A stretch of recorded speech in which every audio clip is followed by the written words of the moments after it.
Bienvenue dans ma salle. Dans cette vidéo, je vais vous parler de l'ensemble du matériel pédagogique que j'utilise. On va parler feutres, crayons, enfin tous les petits matériels que j'utilise dans ma salle au quotidien et qui sont indispensables.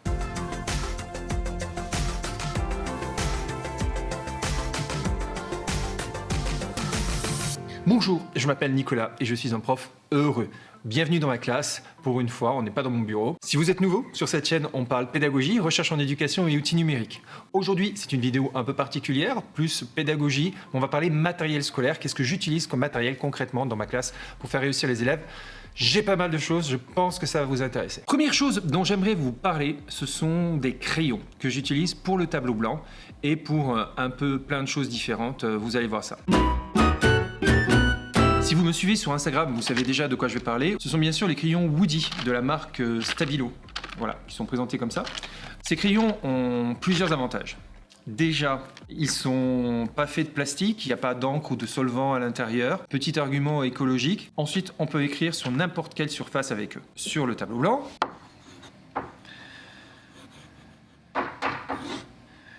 Voilà, donc test tableau blanc validé. Ensuite, avec ces crayons, on peut également écrire sur les tables.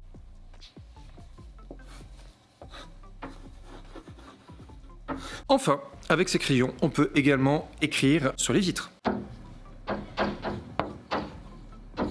Sur la vitre, c'est peut-être un peu plus difficile à voir pour vous, mais je vous assure, ça marche sur la vitre aussi. Donc c'est multi-support, on peut écrire partout avec. Mais la question que vous allez me poser, c'est est-ce que ça s'efface bien? Oui aussi, à une condition, c'est d'avoir une microfibre et un spray. Non, ça c'est la microfibre. Et un spray, j'ai deux mains, j'ai confondu. On humidifie la microfibre et ça s'en va plutôt bien. Enfin, en tout cas, j'espère, parce que sur la vitre... Voyons ça. Spray, spray, spray. Et on essuie. Tada! Voilà, maintenant je vais faire pareil sur les tables et sur la vitre. Bon, la vitre, ça va faire des... On va voir. Voyons, mais testons. Donc, sur la table maintenant.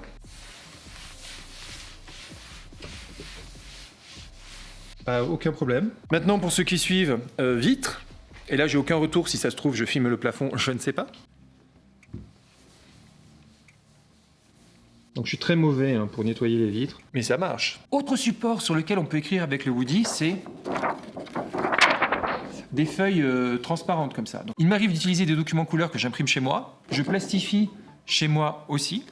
J'ai une plastifieuse, ça fait partie des outils. Donc ça se garde plusieurs années, les couleurs restent bien, etc. Et donc avec un Woody, on peut écrire dessus. Voilà. Et là-dessus, ça s'en va aussi très bien. Dans mon collège, la gestionnaire a été convaincue par le produit et donc du coup, on a la chance que c'est l'administration, donc le collège qui nous paie les crayons pour, on est, je sais pas, 5 ou 6 professeurs à les utiliser. Donc la gestionnaire nous paye ça.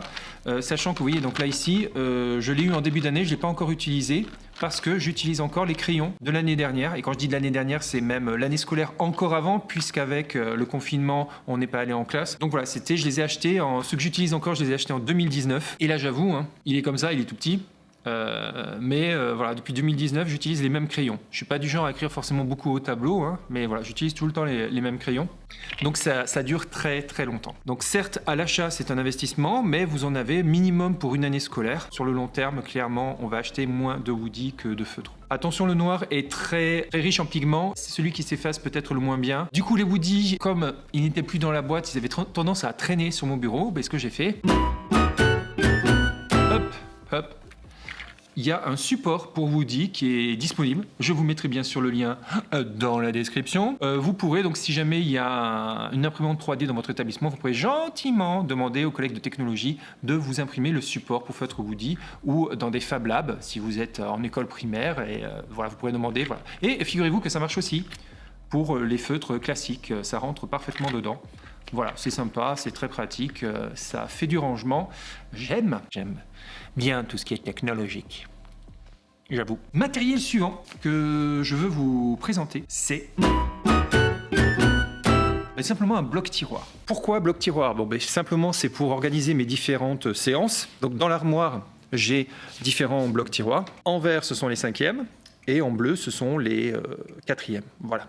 Ce que je fais donc en début de cours, je sors un tiroir parce qu'on peut les enlever facilement, et je les dépose sur mon bureau pour les classes que je vais voir. Donc ce matin, j'ai eu des 5e. J'ai donc sorti le tiroir pour les 5e. C'est logique, hein, jusque-là. Dans la salle, il y a un bloc tiroir qui est disponible aussi. Il est là. Tiroir du haut, ce sont des feuilles blanches.